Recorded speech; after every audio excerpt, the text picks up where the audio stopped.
Indonesia saat ini membutuhkan lebih dari 100 kawasan ekonomi khusus baru.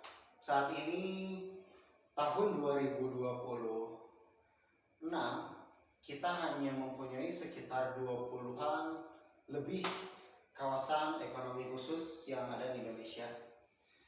Termasuk salah satunya adalah kawasan ekonomi khusus yang untuk pariwisata di Tanjung Lesung. Nah, itu termasuk salah satu kawasan ekonomi khusus pariwisata khusus untuk memang diciptakan sejak awalnya untuk menggali potensi pariwisata baru. Nah, tapi hal ini menurut saya belum cukup. Nah, kenapa seperti itu? Indonesia ini sangat luas, dari Sabang sampai Merauke dengan 280 juta lebih penduduk Indonesia. Indonesia harusnya mempunyai setidaknya 100 kawasan ekonomi khusus baru. Nah, di sini saya akan menjelaskan sedikit tentang kawasan ekonomi khusus. Kenapa ini harus diperbanyak dan harus ditambah, diperbaharui? Karena ini sangat penting untuk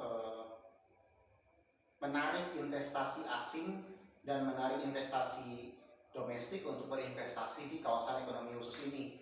Kenapa seperti itu? Karena kawasan ekonomi khusus ini mendapatkan insentif pajak, perizinan yang mudah, kepabeanan, cukai, dan memang banyak insentif-insentif lainnya yang memang sangat dibutuhkan oleh para pengusaha. Nah, ini tidak didapatkan di beberapa kawasan industri yang memang tidak mempunyai label atau status kawasan ekonomi khusus. Nah, makanya kawasan ekonomi khusus ini mempunyai peran yang sangat signifikan untuk pertumbuhan ekonomi Indonesia. Maka dari itu, Indonesia harus segera menambahkan atau membuat 100 kawasan ekonomi khusus baru supaya memang pertumbuhan ekonomi Indonesia ini bisa cepat tumbuh sesuai dengan harapan pemerintah saat ini 8% pertumbuhan ekonomi Indonesia. Namun nyatanya sampai saat ini pertumbuhan ekonomi Indonesia masih stagnan di 5, sekian persen. Ini belum ada penambahan atau pertumbuhan ekonomi yang signifikan. Ya, karena memang ada beberapa faktor tertentu ya.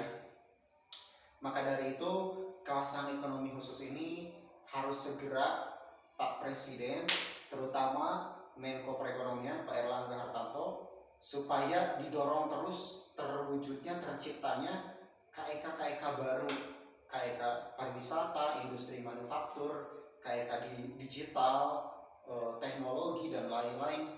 Ini sangat penting untuk menunjang pertumbuhan ekonomi Indonesia dan menciptakan lapangan kerja.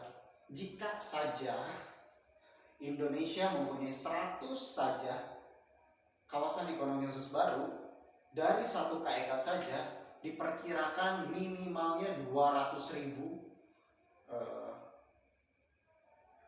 peluang pekerjaan baru, penciptaan lapangan kerja baru 200.000 orang ini hanya dari satu KEK saja. Nah, berarti ketika sudah ada 100 KEK baru, berarti Indonesia bisa menciptakan 20 juta tenaga kerja baru, penciptaan lapangan pekerjaan. Tentu ini sesuatu hal yang tidak bisa diciptakan dalam semalam ya, karena untuk membangun satu KEK ini membutuhkan waktu beberapa tahun, tapi harus dimulai saat ini juga, jangan tunggu nanti. Pak Presiden Prabowo untuk saat ini saya lihat memang belum meresmikan KEK baru ya, hanya beberapa yang tahun lalu, yang periode sebelumnya Pak Jokowi meresmikan beberapa KEK. Nah, saya harap di zaman pemerintahan Pak Prabowo ini KEK baru diresmikan oleh Presiden lebih dari 50, bahkan kalau bisa 100 KEK baru di zaman pemerintahan Pak Prabowo.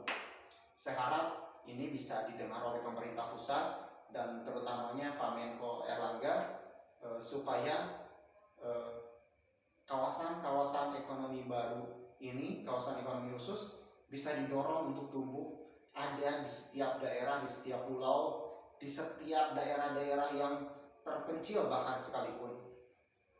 Ini bisa mendorong pertumbuhan ekonomi Indonesia lebih pesat dan maju karena menciptakan lapangan pekerjaan, terus industri manufaktur, industri perkebunan, pertanian itu bisa menjadi nilai tambah untuk wilayah tersebut untuk menghasilkan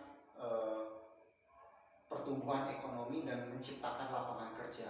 Nah, mungkin itu saja yang bisa saya sampaikan. Semoga saja di pemerintahan Pak Prabowo ini bisa 100 KEK baru, kawasan ekonomi khusus, bisa terwujud. Terima kasih.